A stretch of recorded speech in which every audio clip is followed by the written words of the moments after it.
hear my little friends in the background? I love chickens and spiders and lizards and so on.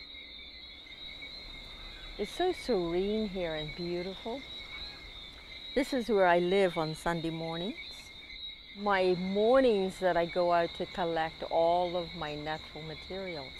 And I have to go in before it gets really hot. I come very early in the morning in the summer sometimes, 5:30, 6. Now this is what I would cut. Something like this because it's dry. And it's only going to fall down and then just rot away. People must look at me and say, "You think that's beautiful? I mean, what do you see the beauty?" Now everyone sees this stuff all over the ground. And when Ronnie Chameu sees this hanging, I go in and ask him if I could have it, or I'll go pick it up off the ground. So all things that I see on the ground, I take those, and lots of people say, "Oh gosh, you're so clever." No, it's just because I guess I'm creative, and my mind is always creative, and I pick them up and I think, I know what I could do with that. You know, with banana leaves, you could do so much.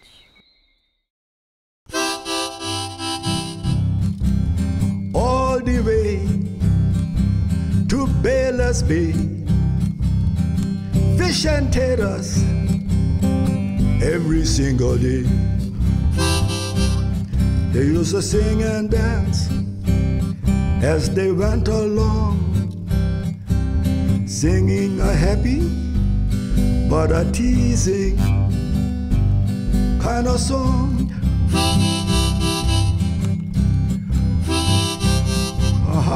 Yeah, man.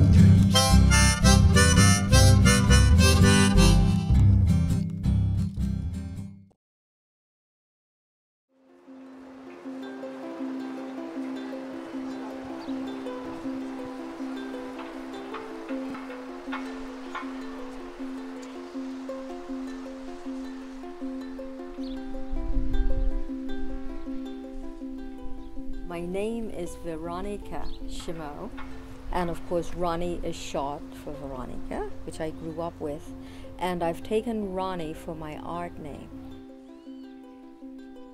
I was born in St. David's in the eastern end of the island, and my parents were Reginald and Nina Smith, and my father was in the army, and mother had to bring up the 3 children that she had, and coming up on St. David's, it was quite unique. It was really different because St. David's Islanders, they had a culture of their own, different than Bermudians. I always call it the island near Bermuda. And I was born in 1943, a war baby. And it was tough in those days, you know, coming up after the war. And then the base came in 1941. And of course, that brought money to St. David's, because before there was hardly any money exchanged. It was vegetables, fish, and meat, or whatever they grew. They would exchange it with someone else, you know. And I remember someone asking my mother, they said, "Was there any crime on St. David's?" And she said, "Crime?" She says, "What do you mean?" And he said, "Like stealing." And she says, "Stealing?" She says, "We didn't have anything for them to steal. The only thing they stole was vegetables from the garden." And it's true, you know, because we didn't have anything, hardly, you know. But we had lots of love, though. Lots and lots of love, and a good bringing up. So I look back on my childhood, and I really cherish all my memories in St. David's. I'm a type of person that if I want to do something, I make my goal and I achieve that. I really work at it. Academically, I wasn't very good at school because I was always creating in my mind, and plus I'm dyslexic. So, and my teachers, they just thought in those days dyslexic wasn't even heard of. So my teachers would put me in the back of the class, and then I would just do my own thing. Cut up my books, draw dolls, and make things for my friends. My aunt Iceland, she used to do a lot of beading, And my grandmother did the most beautiful work ever, and both were deaf mutes. So they were never taught in school. And I guess with me, I fall in that same category. There's no one that's teaching me. And people say, oh, you must have learned from somewhere. And I think, no, I don't. It's like it just comes to me. It's like the almighty creator up there, and he just, there, do that. So a little light goes off in your head, you know. But with my art, yes, I guess I had it in my family. And my mom, she was a big support to me. Every time I would make something and I'd come down and say, Mom, look what I've made. Oh, she used to say, that is beautiful. And I guess that's why I've really achieved, because when you have support like that constantly, well, you just go right along in life and you pursue your art and you become, you know, you become good in what you're doing.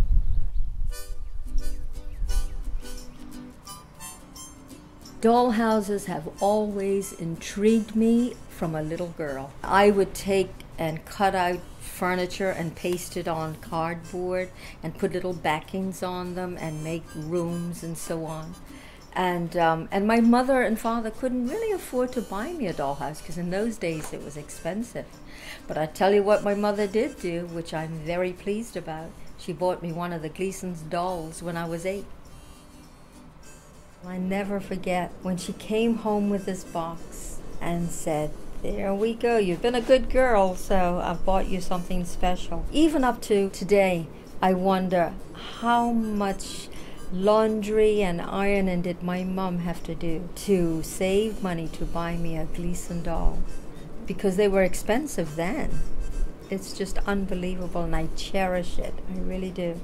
And that was the doll that started Ronnie Chameu off.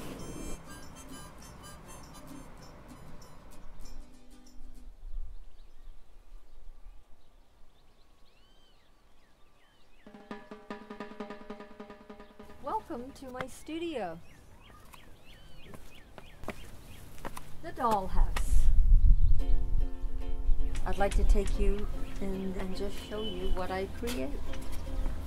Here I have my world that I get lost at times. I get up early mornings, I'll go for my walk, come back, get my breakfast, and then I'm up in my studio normally around 5:36. This is the only space that I work in, so it's small and I know where everything is. It probably looks a mess, but that's the way I like it. Because I know where everything is. It's so much fun making all of this and to say that you've made it. So it's either seeds, banana leaves, bark from the banana tree, matting from the coconut palm. Lots of people think, oh, could you make me such and such? And I think, oh gosh, I've got to collect that stuff first. So it's depending on what I find too. About a month ago, it was really difficult for me to find the banana leaves because it was a drought. And we've had this drought for like almost 3 months, so we haven't had banana leaves. And it's so funny because people call me and say, but it's loads of banana leaves. I just saw a banana patch and it's lots of leaves. And I say, what color are they? They're green. And I say, yeah, that's right, but I can't use green leaves. I can't just take any old banana leaf. Some people think that I use green banana leaves, but no. So that has a lot to do with making ornaments and so on. So when I'm ready to work, I just grip my basket and off I go.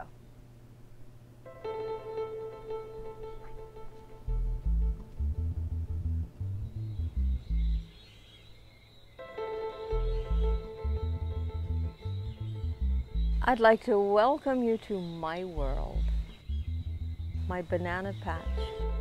And I will now take you through my little world.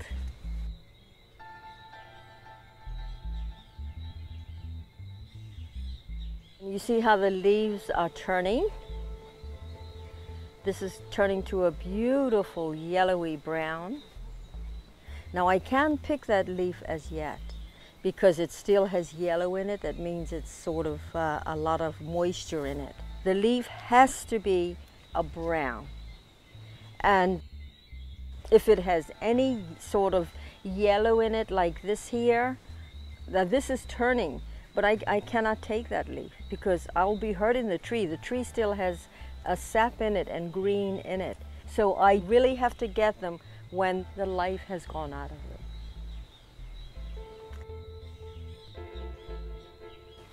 Now they've cut this leaf and they've laid it on the ground.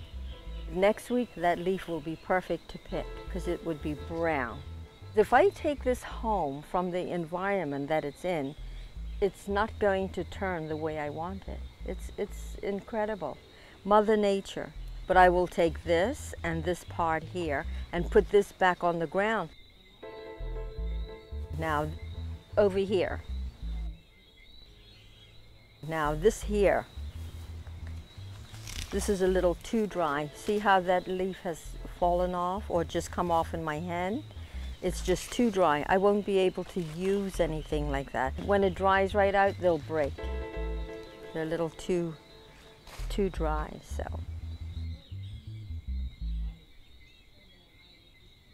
This is a beautiful banana leaf. Now this would be the base for my doll. And when I take the leaves off the stalk, you notice how I pull them toward me. Because if I go this way, you see how it has these little fringes on them. But when I pull them towards me, I get a clean sort of edge.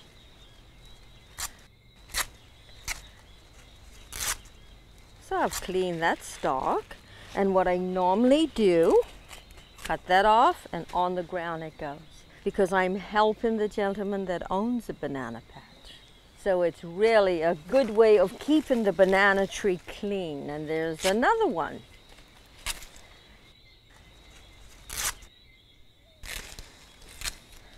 Now this here is enough to make the base of a doll. And in the bag that goes.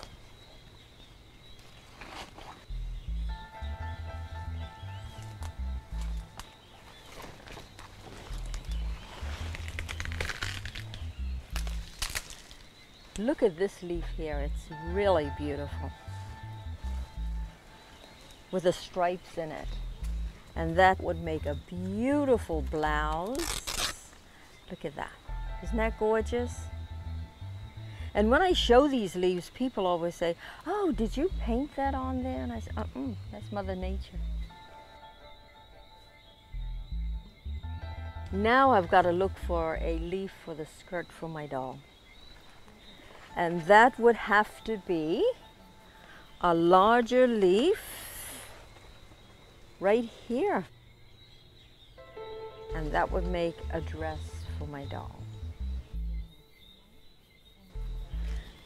And the little ones, I don't leave anything behind. The little ones will go for the base of the doll. I use a lot of the leaves to weave little baskets and to make little ornaments for the tree. So nothing really goes to waste.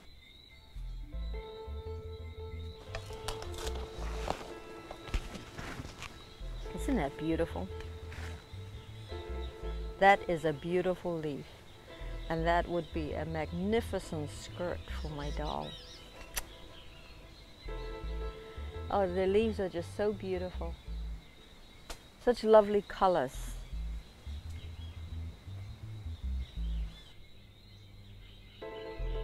Now I want to tell you about the banana fruit, which actually starts as a flower. Isn't that beautiful? Now this is just started, the beautiful flower, and see how the different petals lift up, and when they lift up, there's a hand of bananas that will start maturing. and the hands are all underneath here. And they call the bananas a hand because they look like fingers, I guess. And then we'll go to a nice large bunch that is matured. And there we have a bunch that is half matured. And then the tip of the flower drops to the ground. Because it rots from here, that's it. It doesn't put out any more hands. And then when the banana tree bears the fruit is cut off, the banana tree dies. So it's only one bunch of bananas that it would bear. But then the new growth comes up from the root, and then we get new trees. So it's constantly reproducing the whole time. In 2008, I just got this idea. I started using the bark from the banana tree. I create scenes from the banana bark. And I find it very relaxing doing that, because as I look at a piece of bark, then I think, oh, this is so beautiful, the colors. And I just put them together, and then all of a sudden, there I have a scene.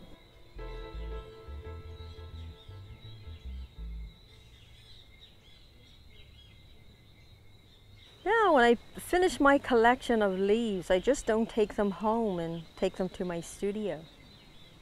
I take them home, I mix an insecticide and water, and I wash them really good. And then I take boiling hot water and pour over them, and that would kill any sort of insects, because I cannot afford to have insects in my studio. And from there, they're all washed and dried. Now, if the sun is really hot, if it's a really hot day, I could leave the leaves out and then just check them periodically and see how they're drying. If not, I put them in the oven, and then I'll very low temperature, then check them. But when I take them out, I have to be very careful, because they are really sort of dried right out. So I lay them down gentle, and it takes about an hour, and they go back with their pliable state.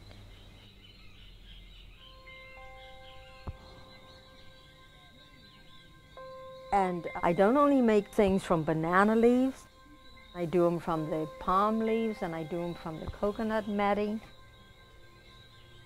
And I make necklaces from Pride of India berries and cassia seeds. Gosh, everyone must say, what else does she collect?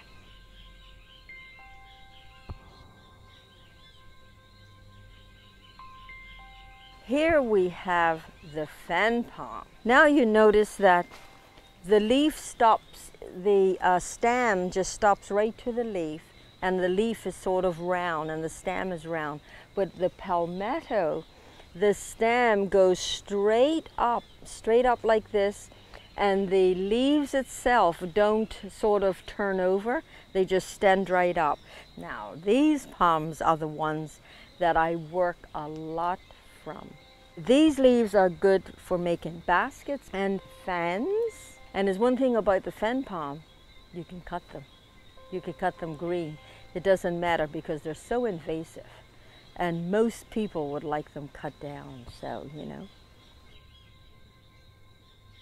At Christmas time, I use a lot of these leaves to make Christmas ornaments. I would cut a leaf like this here, press it. Always have to press them, because if not, when they dry, they would curl right up. So you have to press them for a couple of weeks. I cut it round.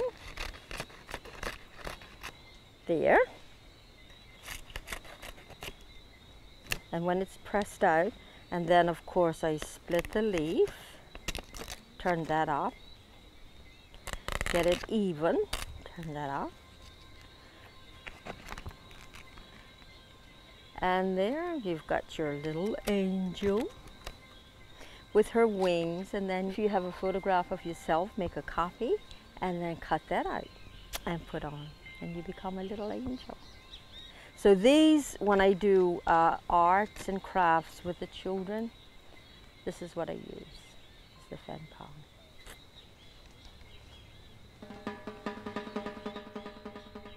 So you can see why I love my banana patch. And now you know what I use and how it's collected. I'm going to leave you here because I do have a lot of picking to do to create these little dolls for you. Okay?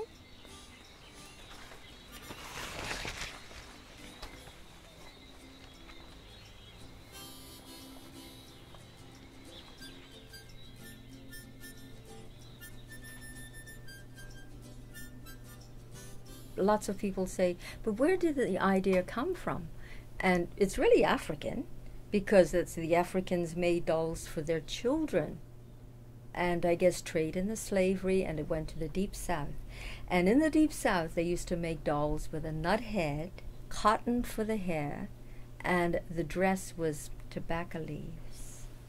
And they used to weave their little hats and their bags, and it looked just like the Gleason doll from the reeds from the marsh. And trade in slavery in those days, I guess, and the idea came to Bermuda. In 1986, I wanted to really sort of branch out, you know. I was an artist, I painted, and I loved the doll. And I thought, maybe I'll phone her and she can give me a little tip on how to make dolls. And I did. And she said, listen, darling, she says, I taught myself and I suggest you teach yourself. And I thought, oh, okay, thank you. And I thought, I have one of your dolls. So what I did, I pulled it to pieces and put it back together again. Saw how to make the doll. Made this doll, this banana doll, my own sort of, you know, it wasn't exactly like the Gleason doll. And I took it to Trimmingham's where I was working. And I went up to see Mr. Eldon Trimmingham, the CEO. And I showed him the doll. And he said, Ronnie? Oh, he says, you made that? And I said, yes, I did. You know, I said, what do you think? He looks just like Mrs. Gleason's doll. And of course, my head sort of swelled out. And from then, and he said, why don't you leave it in the shop and just see how it, you know. About 2 weeks later, they called me and they said, could you bring some more dolls in? And that's how I started my doll making. Now that you're inside of my studio, I just want to show you how I operate and how I put together the dolls. Now the larger dolls, which would be the palm doll, like this one here, I take the banana leaves and I just bunch them together like this, tie them at the top, cut them, cut the bottom to the size that I really want, okay? And that's my beginning of the palm doll. The banana doll is a little different. I get the larger banana leaves and I just twist it over my finger. As you can see, I'll twist it over, tie it, and you see how it makes sort of like a round sort of top, and then I cut them to the size I want. Some people say, but how you know what size to trim? I said, well, if you've been doing dolls as long as I have, you would know the size. So that's my banana doll, and that is the palm doll, the larger doll. Now this leaf here is absolutely gorgeous. It has a lot of red. They're usually red like this right after a rain.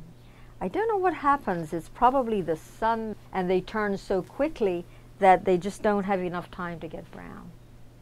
So I take this little doll here like that, fold this around, and I just twist it. Just twist it a little just to give the dress movement. See that? And tie it with my hemp. And I usually put just a smidgen of glue just to tack it like that.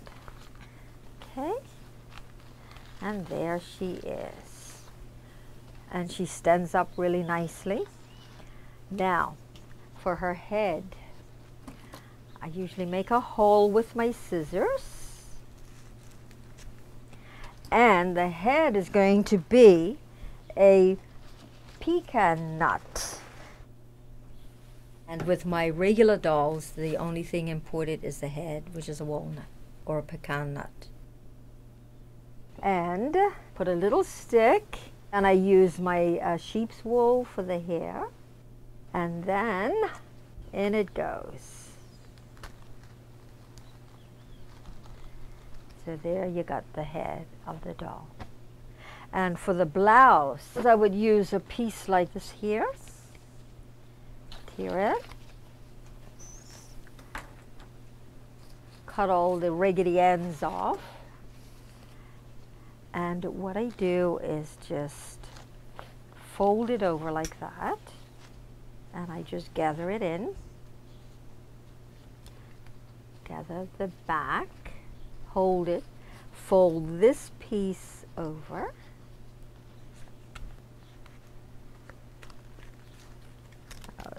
Little pieces come off, but that's okay.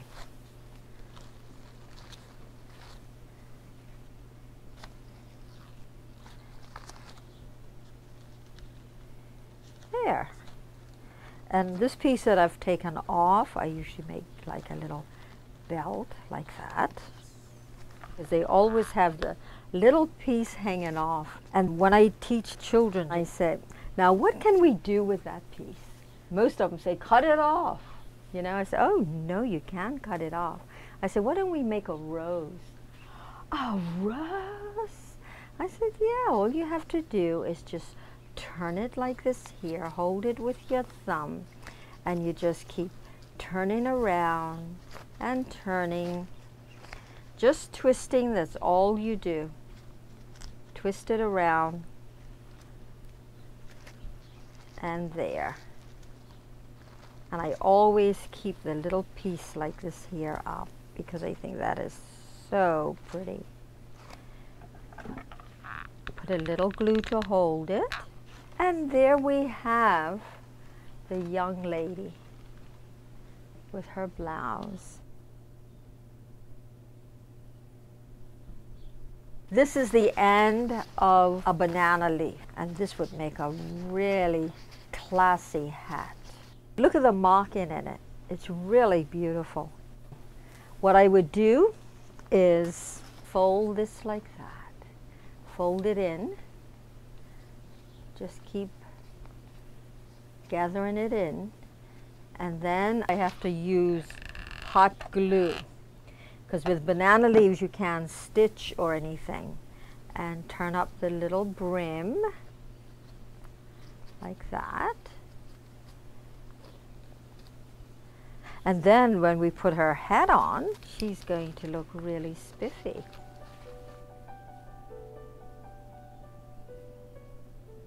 And I don't paint faces on my dolls because the hazelnut, you could see they have a little face.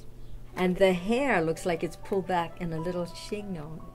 And it's so funny, people, they'll just get this, well, I really like her face. But she's really looking at you, but they don't have eyes or mouth or anything, but it's just their imagination.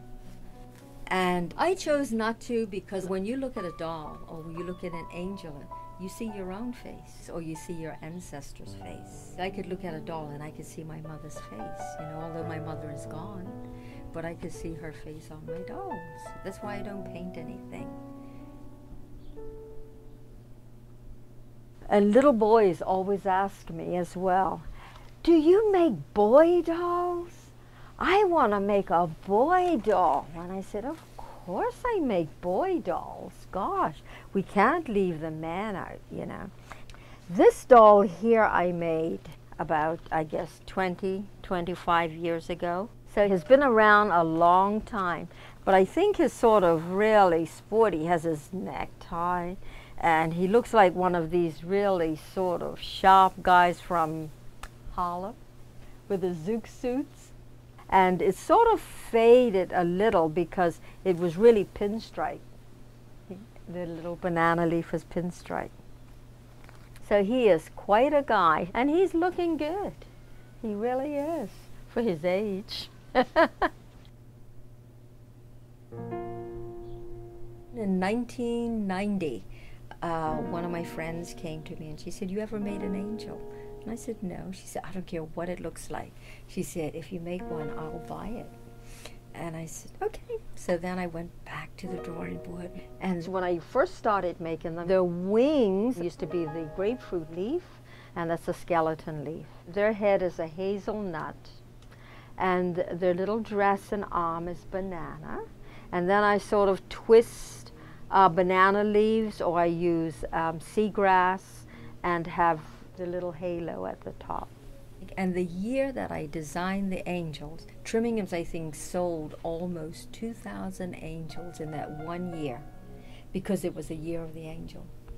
And it's so many people that collect angels throughout the world, you know, and even today they sell like, you know, I can't keep up. And at Christmas, I make large angels and the Father Christmas as well.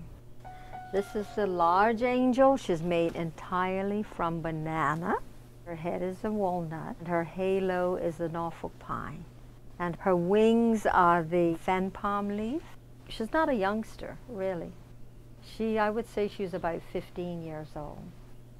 And the Father Christmas, I always call him the man from the woods.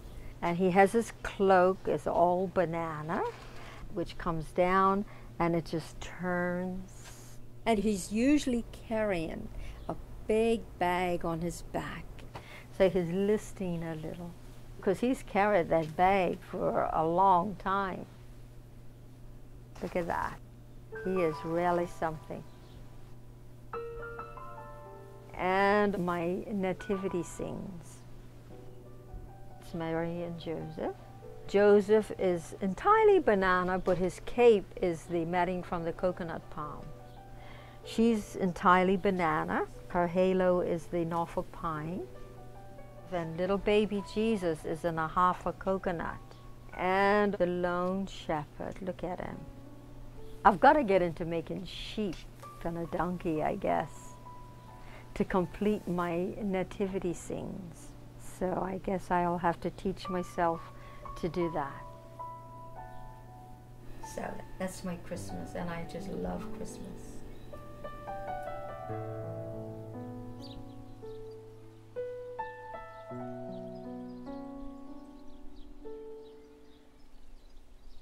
Welcome to Carter House.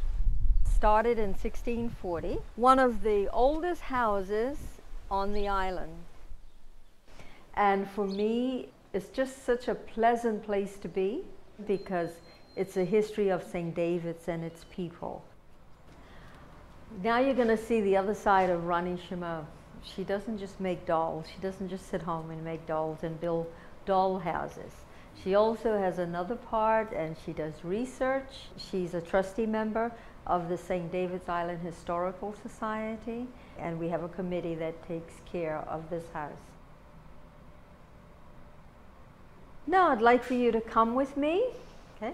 I'd like to show you some of the weaving that the ladies did during the bonnet trade here on the island. They really did some beautiful, beautiful weaving in those days. See this beautiful rose on this bag. Oh, it's just so beautiful. Intricate work. And it's all the weaving of the pandanus palm. This hat here is Ronnie Chameu made. So the crown is banana, braided banana. And of course the outer part is the woven palmetto. And then I've put the strip palmetto just to make a little decor around the hat. The lady that started that was Martha Carter Hayward, and that was in the 1700s, where she wove hats and sent them to England to be sold. And another thing I'm doing is reviving the weaving of the palmetto and the screw palm, because that was a typical St. David's Island tradition. I'd like to show you the book that I'm compiling, and it's photos of St. David's families. And hopefully it's going to be like a family tree book, but in photographs. And we have all the St. David's Islanders that are deceased, not the ones that are living, the ones that are deceased.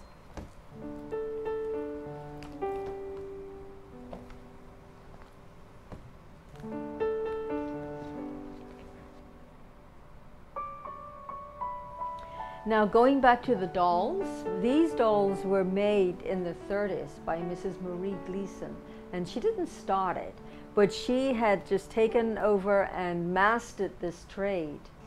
In 1990, I had a call from Mrs. Day, and she was the president of the Women's Society that ran Carter House. And she wanted to know if I could donate a doll so they can compare the doll with Mrs. Gleason and my doll. And these two I made for them. So I made the palm doll and I made the banana doll. And I delivered those in 1990, so that's quite a few years, and they're still intact. Gosh, they last for years. They last for years and years. A little sort of worn, but you know, I sort of take good care of them, so. And I'd like to show you another doll, and she's made from the pandanus palm. Her head is a calabash.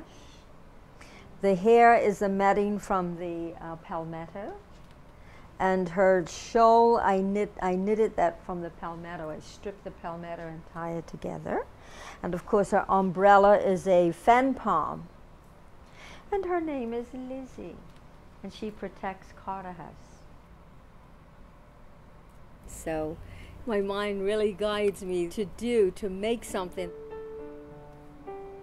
And I'm happy that my mind guides me.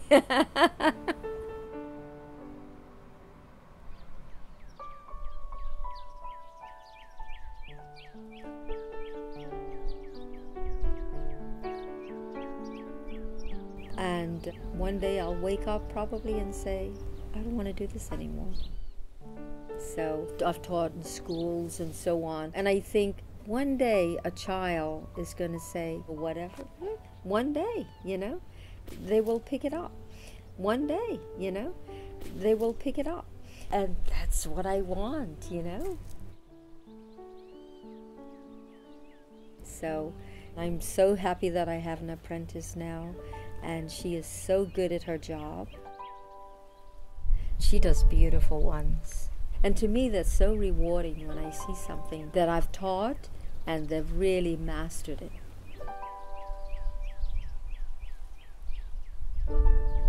My name is Sherry De Silva, and I met Ronnie Chameu through the St. David's Island Indian Committee. And from there, she took a liking to me, and I started with going around her house and loving and admiring all of her craftiness, her artistic gifts and talents, and the spirit that I felt around her house. I just realized that our spirits, they're kind of similar. She obviously has much more wisdom through all the years of life experiences, but I admired her as a mentor before I even knew that I was gonna take on the craft from her. I totally respected the fact that she could take something that an ordinary person would walk past as withering and dying and having no desirable characteristic, and she could take it and make something beautiful out of it. You know, I used to just sit there and watch her, how she made it, and over time you'll learn what works for you and you'll learn how to manipulate it and work it out to form it up so beautifully. Aunt Ronnie used to say that she wanted to pass on the craft of the doll making, but she didn't want to pull anyone against their will. She wanted to teach somebody, but it was just a matter of time and finding a younger person who was interested and who truly had that love for it, who would carry it on with honor and respect and enjoying it as much as she did. At the time I was busy in an architectural firm, but the time that I did have that was free, I would ride up to her house and stay there for hours just watching her. Every now and then I picked up a leaf on the side, just mimicking her. But with the Cultural Affairs Apprenticeship Program, that was a beautiful kickoff for me, just jumping into it and saying, okay, this is motivation now for me to make the time and get in there and learn this, everything from beginning to end, not just mimicking what I see here and there while I'm wandering around her house.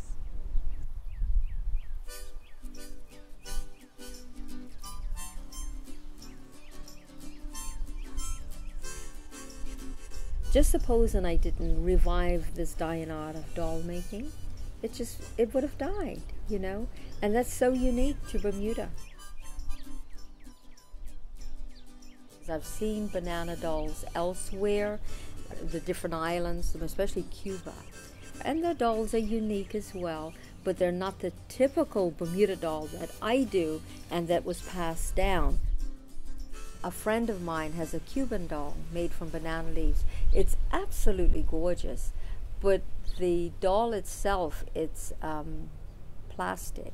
And of course, they've dressed it in a banana leaf and the hat, but the Bermuda doll is piece by piece, and its craft and everything is just so intricate. So that, you don't get that anywhere else in the world. So that is really a typical Bermuda doll. Aunt Ronnie was so patient with me. I frustrated myself. I'm very hard on myself if I don't pick up on something right away, and I know that, Sherry, you know, this isn't too complicated. Why can't you get this thing? But that's where I grew a new respect for the doll making, because something that looks so simple, it's really not all that simple, because you have to manipulate that leaf and be so careful with it in order to make it look presentable and beautiful. So in me crafting a doll, it kind of lets me know, it forms itself, and it lets me know, okay, this is my voice, this is who I am, and I'm shining forward. So that's how each of my dolls are crafted, I feel. Eventually I want to move to the day to where art is not just a side hobby. And Aunt Ronnie taught me that the more dolls I make, the more confidence that I gain in that, and I'll see that I can eventually take that up as a craft. She pushes me to go ahead with it.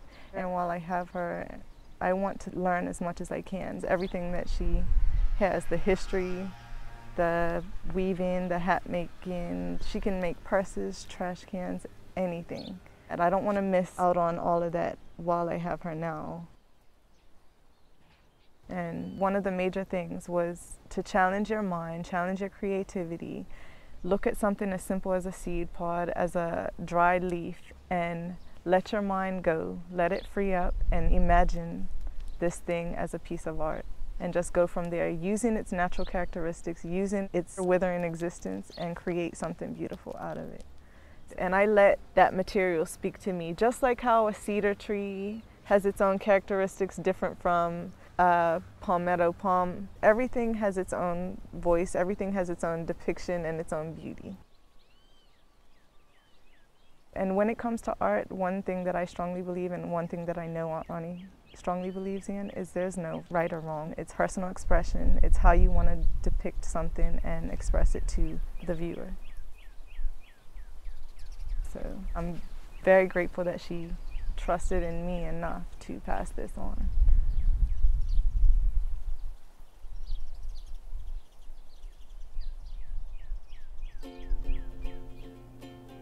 I'm a type of person, I guess all artists are the same, that, you know, I'm sleeping nights and then all of a sudden I wake up and an idea comes to me, and then I rush up here to my studio and I get work and do my creating. So you're continuously working on it. You know, my imagination runs a bit wild sometimes. Sometimes it's so ridiculous. Sometimes my dreams, and I think, will they ever come true? And then I look and I think, oh gosh, it's so much I want to do in life. And the time just marches on. That's why I'm teaching, because I want them to make them. I want them out there, you know.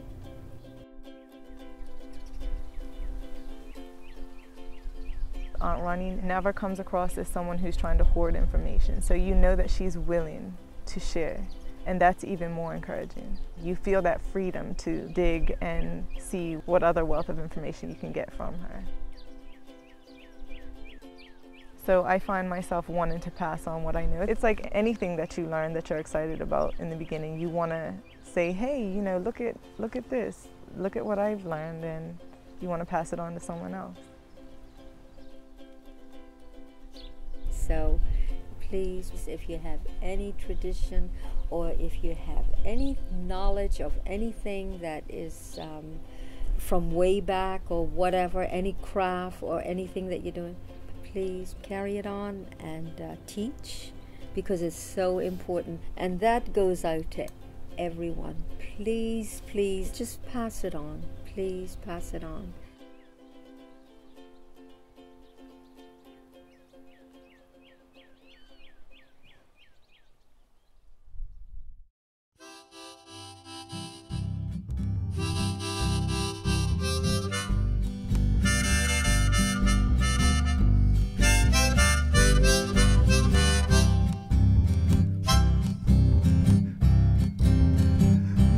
Many years ago, they used to sing and dance all the way from Somerset to St. Jude. They used to sing and dance as they went along, singing a happy but a teasing kind of song. What they singing, man? They go like, all the way from Mangrove Bay. That's where all the old maids stay. All the way to Crowley Cider. Nothing there but foolish pride. What you say?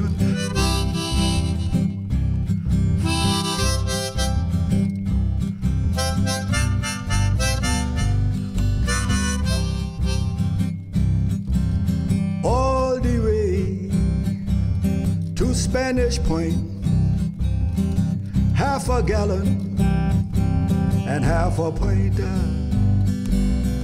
all the way to Devonshire Point, brackish water and rotten corn. Man, you say that's funny, man. They used to sing and dance as they went along, yes, singing a happy but a teasing kind of song.